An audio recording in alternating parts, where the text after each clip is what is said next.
Hello बच्चों, कैसे हैं आप सभी। बच्चों, आप सभी को रक्षाबंधन की हार्दिक शुभकामनाएं।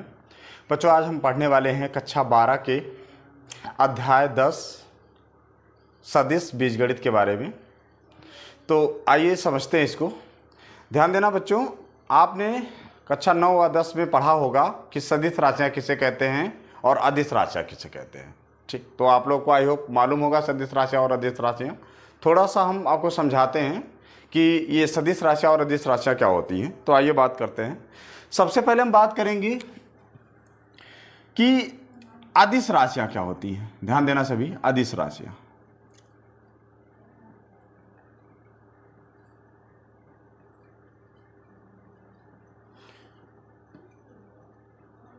अदिश राशियाँ क्या होती है, ध्यान देना सभी। बच्चों, अदिश राशियाँ वे राशियाँ होती हैं जिनको व्यक्त करने के लिए केवल परिमाण की आवश्यकता होती है। परिमाण मतलब संख्यात्मक मान। अगर किसी राशि को व्यक्त करने के लिए केवल संख्यात्मक मान यानी परिमाण की आवश्यकता हो तो ऐसी राशियों को हम अदिश राशियाँ बोलते हैं। ठीक है ना। जैसे हम हैं और हमारे वजन के बारे में हमें बताना है कि हम कितने वजन के हैं, तो हम कहेंगे कि मान लो हम कहते हैं 60 किलोग्राम के हैं हम, कि हमारा वजन जो है 60 किलोग्राम है। तो इसको बताने के लिए यानी अपने वजन, अपना भार बताने के लिए हमको किसी डायरेक्शन की आवश्यकता नहीं है। ठीक है ना। हम ऐसे खड़े हैं, हम ऐसे खड़े हैं, बता दें हम 60 किलोग्राम के हैं। हम लेटे हुए हैं तब भी 60 किलोग्राम के हैं। हम चल रहे हैं तब भी हम 60 किलोग्राम के हैं। यानी दिशा मैटर नहीं कर रही है, केवल हमें वजन बताने के लिए बस एक ही संख्यात्मक मान की आवश्यकता है कि हम 60 किलोग्राम के। ठीक, तो अगर किसी भी परिमाण को बताने के लिए किसी भी राशियों को बताने के लिए केवल परिमाण की आवश्यकता हो तो फिर उसको अदिश राशियाँ कहते हैं। ठीक है ना। अब जैसे बात आती है कि 10 किलोमीटर की दूरी जानी है, 10 किलोमीटर की दूरी जानी है, तो यहाँ हमें दिशा से कोई मतलब नहीं है, हमें 10 किलोमीटर की दूरी जानी है। तो इसका मतलब ये भी क्या है, दूरी जो है वो भी क्या है, आपकी अदिश राशियाँ है ना, अदिश राशि है। फिर बात करते हैं हम कि हमको कहीं जाना है, हम अपनी बाइक से जा रहे हैं और हमने बाइक की जो स्पीड रखी है यानी चाल रखी है वो मान लो हमने 40 किलोमीटर प्रति घंटा रखी है, यानी 1 घंटे में 40 किलोमीटर जाना है। ठीक, तो हमें कोई दिशा यहाँ नहीं बताना, केवल हम इतने जानते हैं कि 40 किलोमीटर प्रति घंटा की रफ्तार से हमें अपनी स्पीड रख के बाइक को चलाना है। ठीक है ना। तो इसमें भी कोई दिशा मैटर नहीं कर रही है। तो कहने का मतलब ऐसी वो सारी राशियां जिसमें दिशा मैटर नहीं करेगी, केवल परिमाण यानी संख्यात्मक मान मैटर करेगा, उसे अदिश राशियां कहते हैं। ठीक है ना। तो अदिश राशियां केवल उसमें परिमाण हो, केवल परिमाण। अगर ऐसी राशियां जिसमें केवल परिमाण हो उसे हम क्या कहेंगे, अदिश राशियां कहेंगे। बात समझ पाए। यहां हमें डिफिनेशन नहीं जानना है। ठीक है, मैथ में हमें उसके बारे में डिफिनेशन नहीं जाना, बस समझ के चलना है कि होता क्या है। ठीक है ना। अदिश राशियाँ होती क्या, सदिश राशियाँ होती क्या है, तो डेफिनेशन मैटर नहीं करेगा। तो हमने केवल लिख दिया कि अदिश राशियाँ वे राशियाँ जिसमें केवल परिमाण की आवश्यकता होती है। एक आध एग्जाम्पल भी हम कर लेते हैं। जैसे हमें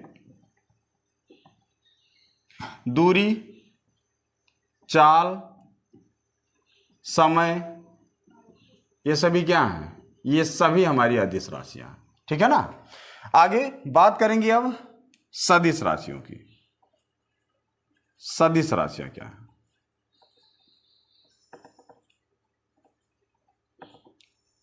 ध्यान देना सभी, सदिश राशियों के बारे में कि सदिश राशियां क्या होती हैं। तो ऐसी राशियां जिनको बताने के लिए हमें परिमाण के साथ साथ दिशा की भी आवश्यकता होती है, उसको सदिश राशियां कहते हैं। ठीक है ना। जैसे बल हुआ, वेग हुआ, त्वरण हुआ, इन सब में हमें परिमाण के साथ साथ दिशा की भी आवश्यकता पड़ेगी। तो ये सारी राशियां क्या हैं, सदिश राशियां हैं। जैसे मान लो, ध्यान देना सभी, ये मार्कर हमने रखा है, ये मार्कर। ठीक, अब हम क्या करते हैं कि इस पर हम बल लगा रहे हैं। देखो इधर सामने से बल लगा रहे हैं तो ये आगे की तरफ से जा रहा है ना। देखो ध्यान से, ये सामने से हम बल लगा रहे हैं, ये आगे की तरफ जा रहा है। अगर मान लो हम इधर से बल लगाएं इधर की तरफ से, तो फिर ये इधर की तरफ मूव करेगा, इधर की तरफ मूव करेगा। तो कहने का मतलब इसमें बल में दिशा मैटर कर रही है।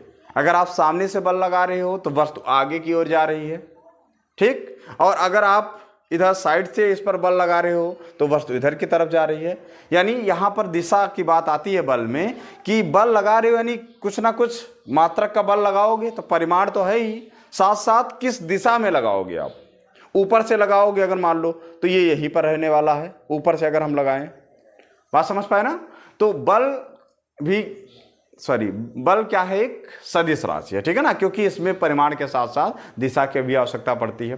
वेग हुआ, जैसे हम चाल की बात कर रहे हैं तो चाल में केवल क्या होता है, परिमाण होता है। वेग की बात करें तो बाइक से हम जा रहे हैं, हमने कहा कि 40 किलोमीटर प्रति घंटे की वेग से हम या चाल से हम पूर्व दिशा में जा रहे हैं। हमने चाल भी मेंशन किया और साथ साथ दिशा भी बता दिया, तो वो एक वेग में काउंट होगा और वेग हमारी कैसी राशि बन जाएगी, सदिश राशि बन जाएगी।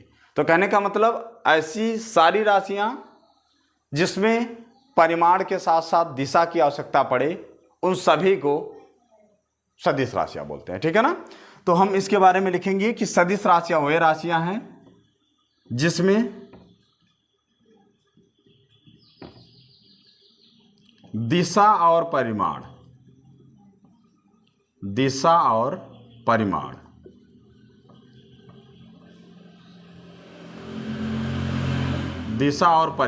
दोनों की आवश्यकता होती है। दिशा की भी आवश्यकता होती है, साथ साथ परिमाण की भी आवश्यकता होती है। वो राशियां क्या कहलाती हैं, सदिश राशियां कहलाते हैं। इसके भी एग्जाम्पल में अगर हम बात करें तो जैसे हमने कहा वेग, बल, त्वरण, ठीक है ना, विस्थापन, ये सभी कैसी राशियां हैं, ये सभी आपकी सदिश राशियां हैं, क्योंकि इन राशियों को व्यक्त करने के लिए हमें परिमाण के साथ साथ दिशा की भी आवश्यकता पड़ती है, ठीक है ना। तो ये था थोड़ा बेसिक, हमने बताया है कि अदिश राशियां क्या होती हैं और सदिश राशियां क्या होती है, ठीक। अब हम बात करने वाले हैं जो हम 12 में पढ़ने वाले हैं सदिश के बारे में, ठीक है ना। तो ध्यान देना सभी।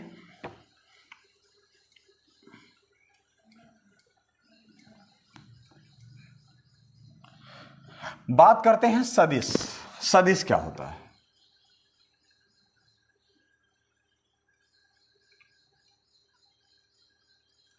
सदिश राशियां तो आप समझ गए हो। अब 12 में हम सदिश के बारे में जानेंगे। तो ध्यान देना, हमने कहा कि मान लो एक यहां पॉइंट है ए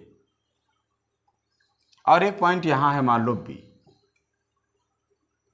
ठीक। और यहां हमने ए से बी को मिला दिया, एक आपकी रेखा बन रही है ए से बी को मिलाकर, ठीक। अब हमने कहा ए से बी को मिलाओ तो एक आपको रेखाखंड जो प्राप्त हुआ है उसकी दिशा हमने मान ली है इधर की तरफ है, यानी ए से बी की तरफ। दिशा बता रहे हैं, देखो ध्यान से, ए से बी की तरफ हमने दिशा बताया कि ए से बी की तरफ है, तो इसका मतलब ये सदिश है क्योंकि इसमें दिशा है। और बात करें परिमाण की तो ए से लेकर बी की लेंथ, जो लंबाई है, वो क्या कहलाएगा, उसका परिमाण कहलाएगा। तो यानी इस ए बी रेखाखंड जो है इसमें दिशा के साथ साथ परिमाण भी सम्मिलित है, तो इसका मतलब ए बी एक क्या है, सदिश है, ठीक है ना। तो यानी सदिश ए बी, सदिश क्या है, ए बी, इसका नाम ऐसे लेंगे, ध्यान रखना, सदिश ए बी। और इसको हम सदिश ए बी को ऐसे डिनोट करेंगे, A B vector, A B सदिश, है ना। सदिश ए बी को हम लिखेंगे ए बी और ऊपर एरो लगा देंगे और कहलाएगा ये सदिश ए बी को रिप्रेजेंट करता है। बात समझ पाए? ध्यान रखिएगा, अगर हम ए से बी की तरफ जा रहे हैं तो हम इसको ए बी पढ़ेंगे, ए बी, ठीक। और अगर हम बी से ए की तरफ आ रहे हैं तो इसको पढ़ेंगे बी ए। बात समझ पाए? तो ये सदिश ए बी को लिखने का तरीका हो गया। आगे बात करें परिमाण। परिमाण मतलब ए से लेकर बी की लंबाई क्या है, तो सदिश ए बी का परिमाण अगर हमें लिखना होगा तो हम कैसे लिखेंगे, वो लिखेंगे ए बी वेक्टर का मॉडुलस। अगर हमने लिखा ए बी वेक्टर का मॉडुलस तो इसका मतलब हमने सदिश ए बी का परिमाण निकाला, है ना। किसी भी वेक्टर के मॉडुलस को हम क्या कहते हैं, उस सदिश का परिमाण बोलते हैं, ठीक। उसके बाद ध्यान देना, ये जो वेक्टर जहां से शुरुआत हुआ है उसको हम बोलते हैं, इस पॉइंट को बोलते हैं हम प्रारंभिक बिंदु। क्या बोला जाता है? प्रारंभिक बिंदु।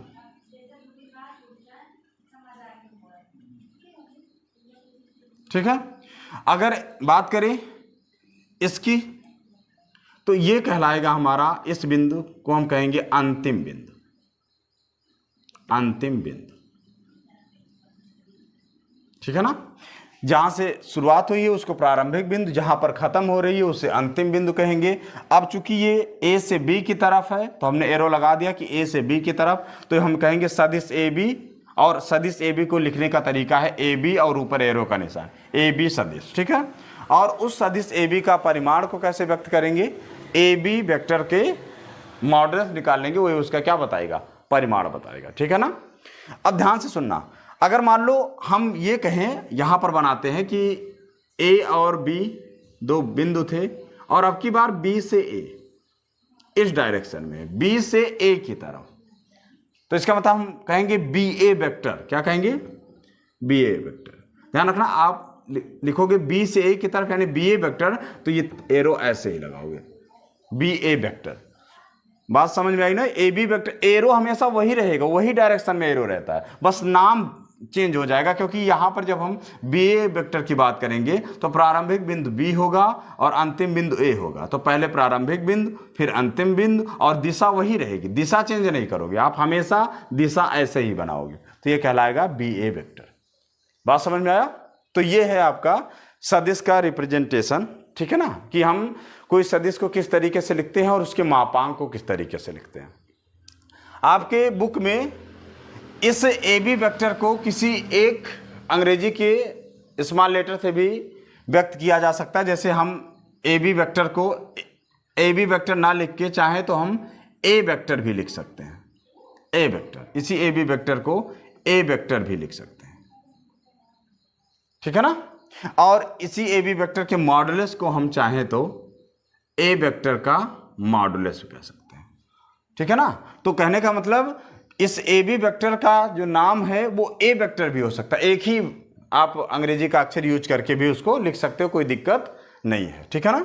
तो ये था एक सदिश का रिप्रेजेंटेशन। आप ध्यान रखिएगा कि जब भी किसी सदिश का नाम लिखना होगा तो प्रारंभिक बिंदु पहले आएगा, अंतिम बिंदु बाद में आएगा, और ऊपर एरो लगा देंगे तो हमारा ये बताएगा कि वो ए बी सदिश है। और अगर उसी ए बी सदिश का हम मॉडुलस ले लेंगे, मापांक ले लेंगे, तो हमारा उस सदिश ए बी का क्या बताएगा? परिमाण बताएगा। ठीक है ना। तो चलिए अब आगे चलते हैं और आगे हम बात करते हैं कि जो सदिश होता है वो कितने प्रकार का होता है। आपके बुक में जो दिया है हम उसके बारे में चर्चा करेंगे कि सदिश के कितने प्रकार हैं। ठीक है ना। एक बार आप इसका स्क्रीनशॉट ले लो, आगे चलिए। चलिए बच्चों, अब बात करते हैं सदिश के प्रकार के बारे में। ठीक, तो सदिश के प्रकार में पहला प्रकार है शून्य सदिश, जिसको इंग्लिश में कहते हैं जीरो या नल वेक्टर। शून्य सदिश क्या होता है? ऐसा सदिश जिसका प्रारंभिक और अंतिम दोनों बिंदु एक ही हो, यानी कहने का मतलब दोनों बिंदु समपाती हो, उसको हम शून्य सदिश कहते हैं। जैसे देखो, अभी हमने क्या बताया है कि एक वेक्टर है, मान लो ये, तो ये इसका प्रारंभिक बिंदु है और ये इसका अंतिम बिंदु है। ठीक, अब हम बात कर रहे हैं शून्य सदिश जो है उसका प्रारंभिक और अंतिम बिंदु दोनों एक ही है। कहने का मतलब ये देखो, ये ध्यान से, ये वेक्टर। ठीक, अब ये वेक्टर क्या है? इसका यही प्रारंभिक बिंदु है और यही अंतिम बिंदु है, तो ये कैसा सदिश है? ये शून्य सदिश। यानी शून्य भाई, एक बिंदी जो होती है, बिंदु जो होती है, ना उसकी लंबाई होती है ना उसकी चौड़ाई होती है। और बात करें दिशा की तो भाई ढेरों दिशा होंगी, आप इधर से बोलो इधर से, मतलब उसकी दिशा भी आप कह सकते हो, ढेर सारी दिशाएं हैं। और बात करें परिमाण की तो उसकी ना तो लंबाई है ना ही चौड़ाई है ना ऊंचाई है, बिंदु की ना लंबाई होती है ना चौड़ाई होती है ना ऊंचाई होती है। ठीक है ना। तो ऐसा सदिश जिसका परिमाण बिल्कुल शून्य होता है, ऐसे सदिश को हम शून्य सदिश कहते हैं। ठीक है ना। तो हम कहें कि शून्य सदिश ऐसा सदिश है जिसका परिमाण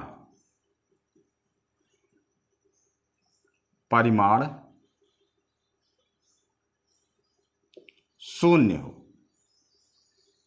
यानी जिसकी लंबाई क्या हो, शून्य हो। दिशा, अब बात देखो, दिशा की बात करें तो इसमें दिशाएं हैं ढेर सारी, इधर से दिशा हो सकती है, ये हो सकती है, नीचे हो सकती है, इधर हो सकती है, दिशा तो है, लेकिन इसका परिमाण क्या है, शून्य है, ठीक है ना, क्योंकि प्रारंभिक बिंदु और अंतिम बिंदु एक ही है, तो ऐसा सदिश क्या कहलाएगा, शून्य सदिश कहलाएगा, जिसका परिमाण शून्य हो, ठीक है ना। अब बात करेंगे मात्रक सदिश की, यानी यूनिट वेक्टर की। तो मात्रक सदिश क्या होता है, ऐसा सदिश जिसका परिमाण एक इकाई हो, उसको हम मात्रक सदिश बोलते हैं, ठीक। जैसे हमने देखो एक वेक्टर बनाया, मान लो ये आपका प्रारंभिक बिंदु ए है और ये वेक्टर का अंतिम बिंदु बी है, यानी ये आपका ए बी वेक्टर है, ए बी वेक्टर है, ठीक है ना। अब इस ए बी वेक्टर का जो मॉडुलस है, उसकी दिशा तो इस तरफ है, ए बी वेक्टर दिशा तो बता ही रहा है ये एरो आपका कि ए से बी की तरफ, और इसका मॉडुलस क्या है, एक है। अब एक क्या, 1 सेंटीमीटर हो सकता है, 1 मीटर हो सकता है, 1 किलोमीटर हो सकता है, कहने का मतलब कोई भी उसका मतलब मात्रक हो, लेकिन वो मात्रक एक होना चाहिए। तो ऐसे सदिश को हम क्या कहते हैं, मात्रक सदिश कहते हैं।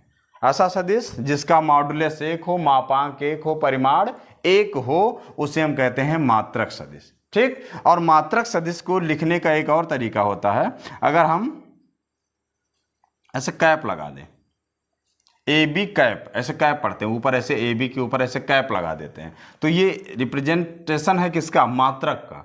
अगर कहीं लिखा है ए बी के ऊपर कैप, तो इसका मतलब वो जो ए बी वेक्टर है वो क्या है, मात्रक सदिश। आगे हम बात करेंगे जब स्थिति सदिश की, तो हम आई जे के, आई कैप, जे कैप, के कैप के बारे में जानेंगे, तो हम ये सब आपको बताएंगे। अभी वैसे सिंपल आप याद रखो कि ए बी के ऊपर ऐसे कैप लगा है, तो उसको हम कहते हैं ये ए बी जो है वो मात्रक सदिश है ना। तो ध्यान रखना सभी कि मात्रक सदिश कैसा, ऐसा सदिश जिसका परिमाण क्या हो, एक हो। तो ऐसा सदिश, ऐसा सदिश जिसका परिमाण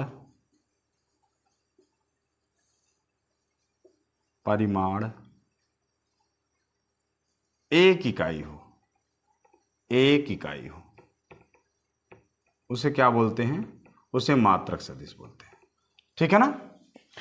अब आ जाओ तीसरे प्रकार पे चलते हैं, वो है सह अदिम सदिश, यानी को इनिशियल वेक्टर। क्या होता है को इनिशियल वेक्टर, तो ऐसे दो या दो से अधिक वेक्टर जिसका प्रारंभिक बिंदु समान हो और अंतिम बिंदु अलग अलग हो सकते हैं, अलग अलग हो। जैसे देखो ध्यान से, हमने यहाँ पर ये मान लिया एक बिंदु है ए, अब यहाँ से एक वेक्टर ये निकल रहा है, इसको हम नाम दें ए बी वेक्टर, एक वेक्टर ये निकल रहा है, इसको नाम दे ए सी वेक्टर, एक वेक्टर इधर निकल रहा है, इसको नाम दे ए डी वेक्टर, एक वेक्टर मान लो इधर निकल रहा है, इसको नाम दे हम ए ई वेक्टर, ठीक है ना, ए ई वेक्टर। अब ये 4 वेक्टर हमने बनाए हैं, इन सब का प्रारंभिक बिंदु समान है, ए ही है, लेकिन इनका अंतिम बिंदु अलग अलग है और इनकी दिशाएं भी क्या है, अलग अलग हैं। और ध्यान देना, इसको हम थोड़ा सा बड़ा बनाते हैं,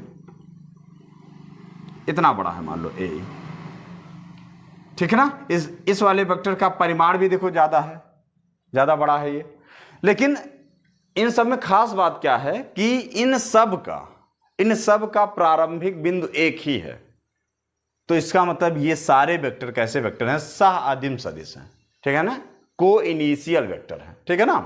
तो कहने का मतलब ये है कि ऐसे सदिश, ऐसे दो या दो से अधिक सदिश, ऐसे दो या दो से अधिक सदिश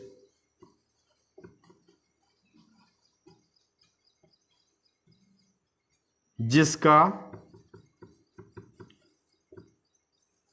प्रारंभिक बिंदु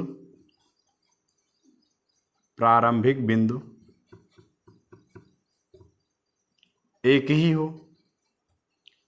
हो या समान हो, ठीक है ना, एक ही हो, ऐसे सारे सदिशों को क्या कहा जाता है, सह अदिम सदिश कहा जाता है। तो ठीक है ना, तो ये 3 प्रकार हमने बताए सदिश को, आप एक बार इसका स्क्रीनशॉट ले लो। हम आगे प्रकार पर चलते हैं।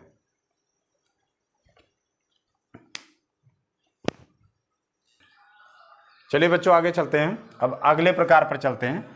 अगला प्रकार है संरेख सदिश, यानी कोलिनियर वेक्टर। संरेख सदिश क्या होता है कि ऐसे सदिश जो एक ही रेखा के समांतर हों उन्हें संरेख सदिश कहते हैं। ठीक है ना। इसका मतलब क्या है कि जैसे ध्यान से देखना सभी, हमने एक सदिश बनाया, ये यहां बनाते हैं, इसका नाम है मान लो ए बी। अगला सदिश हमने ये बनाया, देखो ध्यान से, इसका नाम दिया हमने मान लो सी डी, और एक सदिश हमने ये बनाया और हमने इसका नाम दिया ई एफ। ठीक है ना। ध्यान देना सभी, ये सभी सदिश ध्यान से देखो तो एक दूसरे के समांतर है। ठीक, इसका नाम क्या है, इसका नाम है A B vector, A B vector. इसका नाम क्या है, सी डी वेक्टर। इसका नाम क्या है, ई एफ वेक्टर। ठीक है ना। ये सभी सदिश क्या हैं, एक दूसरे के क्या हैं, समांतर हैं।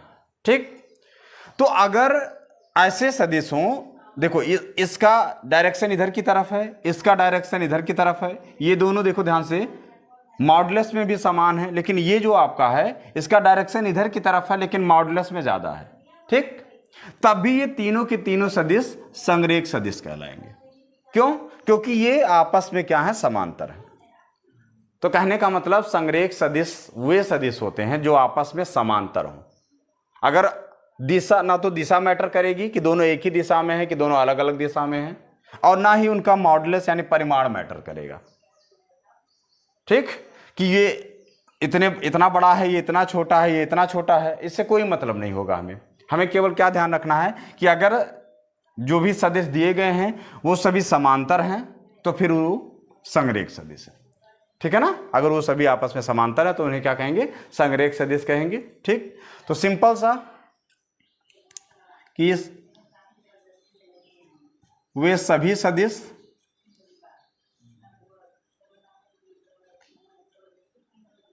जो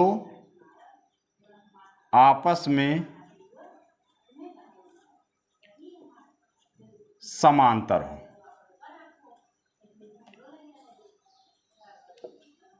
वे सभी सदिश जो आपस में समांतर हों वो सारे के सारे क्या कहलाएंगे, संरेख सदिश कहलाएंगे। ठीक है ना।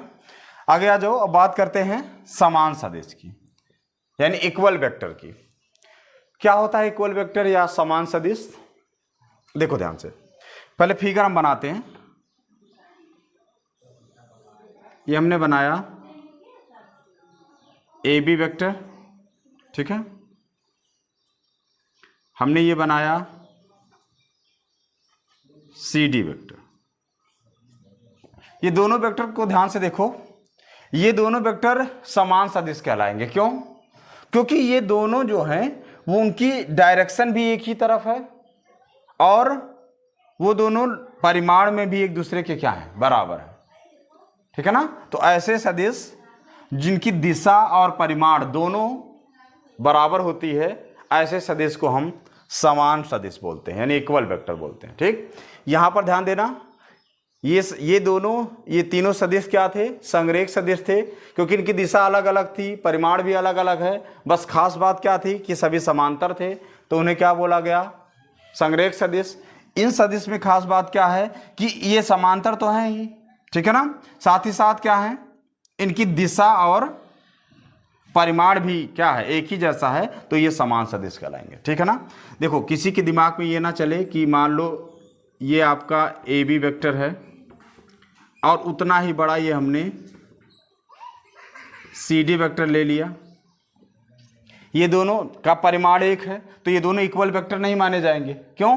क्योंकि इसकी दिशा इधर की तरफ है और इसकी दिशा सीधे है, तो दोनों की, भले दोनों के परिमाण एक ही है लेकिन दिशाएं क्या हो गई, अलग अलग हो गई।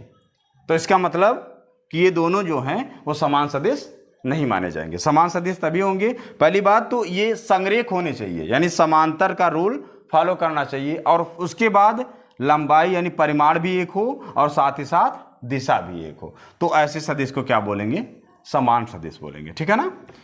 तो चलिए भाई लिख देते हैं हम कि ऐसे सदिश, ऐसे संरेख सदिश। अब हम इसको संरेख सदिश बोल सकते हैं क्योंकि ये संरेख वाला रूल फॉलो कर रहे हैं, ऐसे संरेख सदिश जिनकी दिशा व परिमाण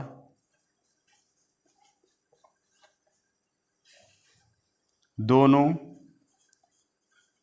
समान हो या बराबर हो, है ना, उसे क्या कहेंगे, समान सदिश बोलेंगे। ठीक है ना। तो कहने का मतलब A B vector is equal to C D vector, ये दोनों वेक्टर आपस में क्या है, इक्वल है। ठीक। अब बात करते हैं ऋणात्मक सदिश की। ऋणात्मक सदिश क्या होता है? मान लो एक सदिश है, यहां देखना सभी, ए बी, और हमने क्या कर दिया, इसी को यहां पर मान लिया हमने ये बी है और ए है, और इसकी दिशा को परिवर्तित कर दिया। ए बी वेक्टर था, हमने इसकी दिशा चेंज कर दी बी से ए की तरफ। ठीक है ना। तो चलिए बच्चों, अब हम बात करेंगे प्रश्नावली 10.10 के क्वेश्चन पर। तो पहला क्वेश्चन देखो क्या है, उत्तर से 30 डिग्री पूर्व में 40 किलोमीटर के विस्थापन का आलेखीय निरूपण कीजिए। एक आलेख यानी एक फिगर बनाने को आपसे कह रहा है। तो ध्यान देना, हम बनाते हैं फिगर, ध्यान से देखो सभी।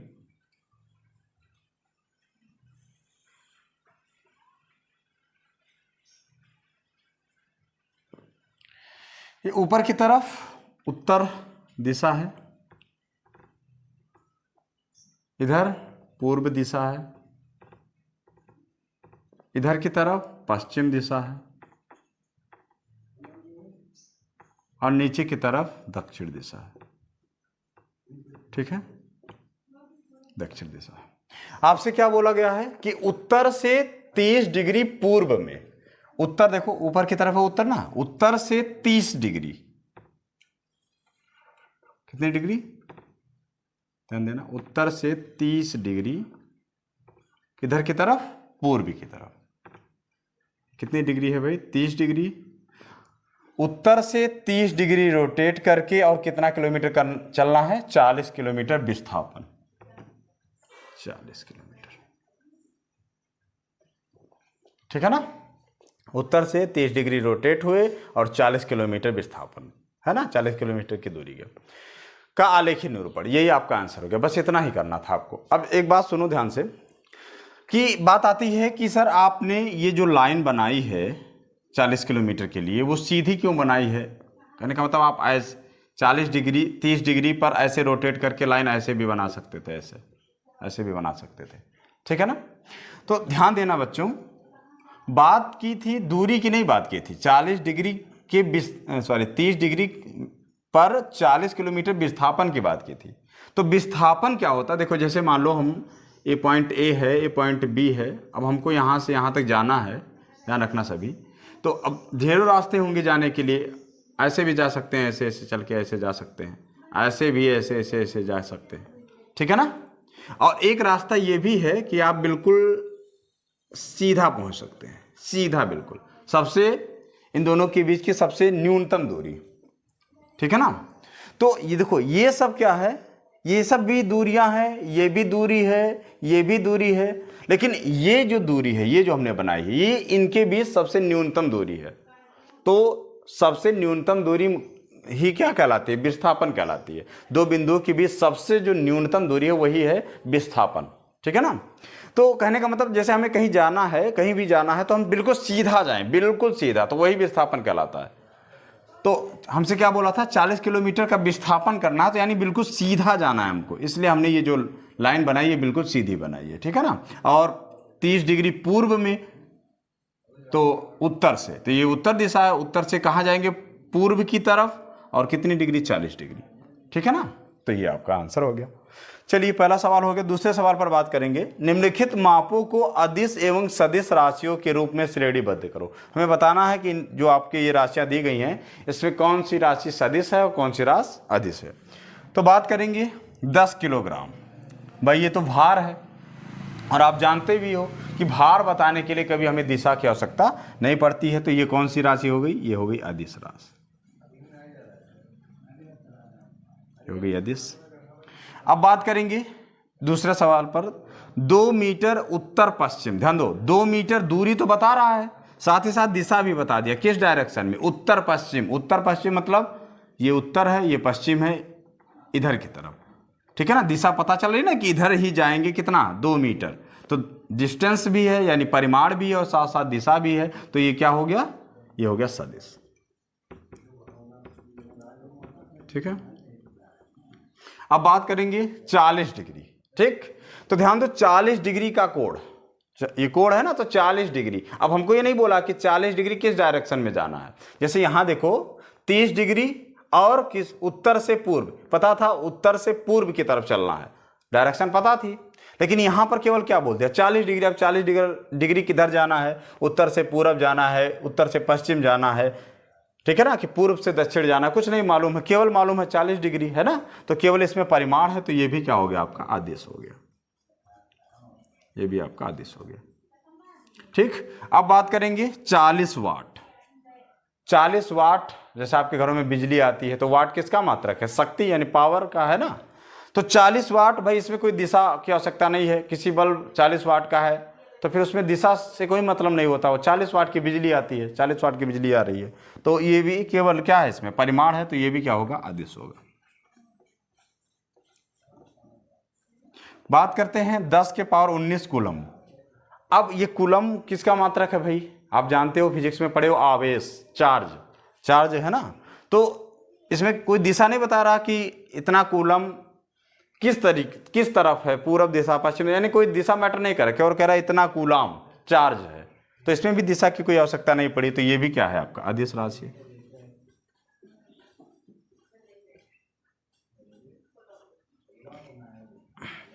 अब बात करते हैं किसकी? 20 मीटर प्रति सेकंड स्क्वायर, ठीक। ये किसका मात्रक है? मीटर प्रति सेकंड स्क्वायर, त्वरण का मात्रक। किसका?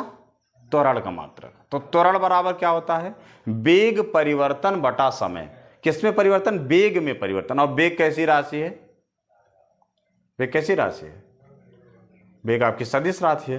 तो ये त्वरण जो है ये क्या होगी? ये सदिश होगी। लेकिन तब सदिश होती जब इसमें हमें दिशा मालूम होती, ठीक है ना। तो ये कैसी राशि हो गई? ये भी आपकी सदिश या अदिश? ये सदिश राशि है, ध्यान रखना, त्वरण है, क्योंकि इसमें वेग आ जाता है, इसके फार्मूले में वेग आता है। तो इसका मतलब कि ये आपकी कौन सी राशि हो गई? ये आपकी सदिश राशि हो गई, सदिश राशि, ठीक है ना। एक बार स्क्रीनशॉट ले लो इसका, फिर आगे चलते हैं।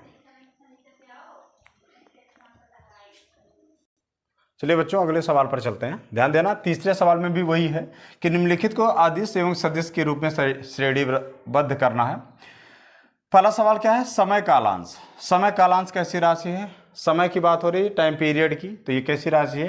ये आपकी अदिश राशि है ना। तो ये सब आप जानते भी हैं, ये आपकी अदिश राशि है।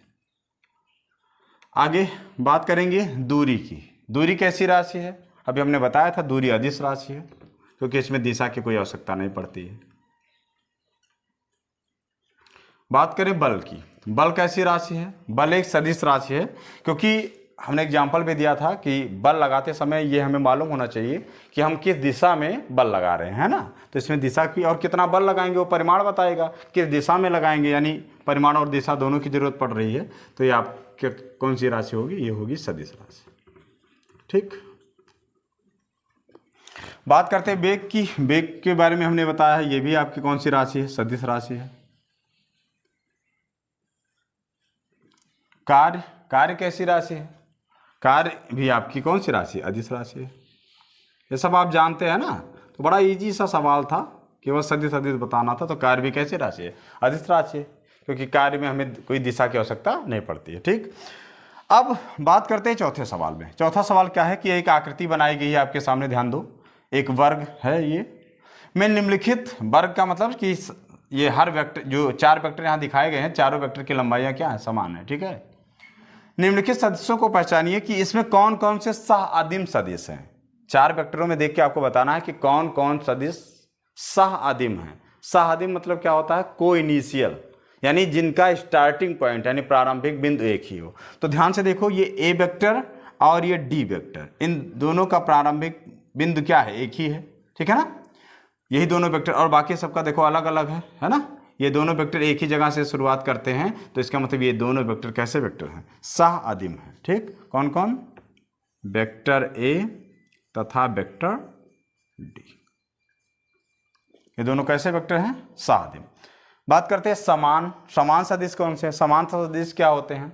ऐसे सदिश, ठीक, ऐसे संरेख सदिश जो परिमाण और दिशा दोनों में बराबर होते हैं, उसे क्या कहते हैं, समान सदिश कहते हैं। तो ध्यान दो, ये डी वेक्टर और बी वेक्टर, ये देखो आपस में क्या संरेख भी हैं। संरेख का मतलब समांतर होना, तो समांतर भी हैं, और दोनों परिमाण में भी एक जैसे हैं और साथ ही साथ दिशा में भी एक जैसे हैं। तो इसका मतलब ये दोनों कैसे सदिश हैं, बी और डी, ये दोनों समान सदिश हैं, ठीक है ना। अब बात करेंगे संरेख हो परंतु असमान हो। संरेख मतलब समांतर, असमान मतलब उनका डायरेक्शन चेंज होना चाहिए। तो ध्यान से देखो, ये ए और सी, ये दोनों संरेख हैं क्योंकि दोनों क्या हैं, समांतर हैं, लेकिन इसकी दिशा इधर की तरफ है, इसकी दिशा इधर की तरफ है, इसका मतलब ये क्या है, असमान है। तो संरेख हैं परंतु असमान चाहिए। तो कौन कौन वेक्टर आए, वेक्टर ए तथा वेक्टर सी, ये दोनों कैसे वेक्टर हैं, संरेख हैं किंतु डायरेक्शन अलग अलग है, इसका मतलब ये असमान है, ठीक है ना। तो 4 सवाल हो गए। अब चलते हैं अपने आखिरी सवाल, 5वें सवाल पर, ठीक है ना, इस प्रश्नावली के। चलिए बच्चों, चलते हैं लास्ट क्वेश्चन पर। निम्नलिखित का उत्तर सत्य एवं असत्य के रूप में दीजिए। क्या है कि वेक्टर ए तथा माइनस वेक्टर ए संरेख हैं। तो ध्यान से देखो, ये मान लो वेक्टर ए है, इसकी दिशा इधर की तरफ है, और ये क्या होगा, उसी परिमाण का ही माइनस ए वेक्टर होगा, ठीक है ना। अब चूंकि देखो हमने बताया था अभी ऋणात्मक सदिश में कि एक सदिश इधर की तरफ है, अगर उसी का डायरेक्शन चेंज कर दो, ठीक है ना, ये इधर का जा रहा था तो इधर का कर दो, तो वो माइनस में हो जाएगा ना, वो ऋणात्मक हो जाएगा, उसी का ऋणात्मक हो जाएगा। तो ये देखो, इसकी दिशा इधर है, इसकी दिशा इधर है, दोनों की दिशा तो चेंज है, एक इधर की तरफ, लेकिन देखो ध्यान से दोनों क्या हैं, समांतर हैं। तो संरेख का मतलब क्या होता है, दोनों सदिश का समांतर होना। तो ये दोनों समांतर हैं, इसलिए ये क्या है, सत्य होगा कि ए और वेक्टर ए और माइनस वेक्टर ए दोनों क्या होते हैं, संरेख होते हैं, क्योंकि केवल दिशा बदली होती है, बाकी वो दोनों एक दूसरे के क्या होते हैं, समांतर होते हैं। दो संरेख सदिशों का परिमाण सदैव समान होता है। कह रहा कि अगर दो संरेख सदिश हों तो क्या परिमाण में हमेशा बराबर ही होंगे। भाई देखो ध्यान से, ये मान लो आपका वेक्टर ए है, ठीक, और ये मान लो दो संरेख सदिशों का परिमाण बराबर हो, ये मान लो वेक्टर बी है। ये दोनों ध्यान से देखो सभी, ये दोनों वेक्टर क्या हैं, संरेख हैं, लेकिन परिमाण सदैव समान हो ऐसा जरूरी नहीं है। इसकी देखो, इसका परिमाण इतना है, इसका परिमाण इतना बड़ा है ना, लंबाई इसकी अलग अलग है ना, लेकिन दोनों संरेख तो हैं, लेकिन परिमाण सदैव यानी हमेशा बराबर हो ऐसा जरूरी नहीं है। कभी हो सकता है जब हम इसको भी छोटा कर दें तो इसकी ही लंबाई कर दे, तो दोनों संरेख भी होंगे और दोनों का परिमाण भी क्या होगा, समान होगा, लेकिन हमेशा हो ऐसा जरूरी नहीं है। तो ये बात क्या होगी, आपकी असत्य होगी, ठीक है ना। आ जाओ आगे बात करते हैं। अगला है कि समान परिमाण वाले दो सदिश संरेख होते हैं। अगर दो सदिश हैं, उनका परिमाण समान हो तो वो क्या होंगे, संरेख होंगे। ये भी बात गलत है, ध्यान से सुनना। मान लो हम एक ये सदिश बनाते हैं, ये देखो ए, और एक ये बनाते हैं हम बी। ये दोनों वेक्टर समान लंबाई के हैं, यानी समान परिमाण वाले हैं, ठीक, और वो संरेख हैं ऐसा जरूरी नहीं है। संरेख होने के लिए कि दोनों को समांतर होना चाहिए, ठीक है ना, लेकिन इनकी दिशा देखो अलग अलग है, दोनों समांतर नहीं है, तो परिमाण तो समान है लेकिन संरेख हो ऐसा जरूरी नहीं है। यानी समान परिमाण वाले दो सदिश संरेख होते हैं ऐसा नहीं है, ठीक है ना। तो ये बात असत्य है,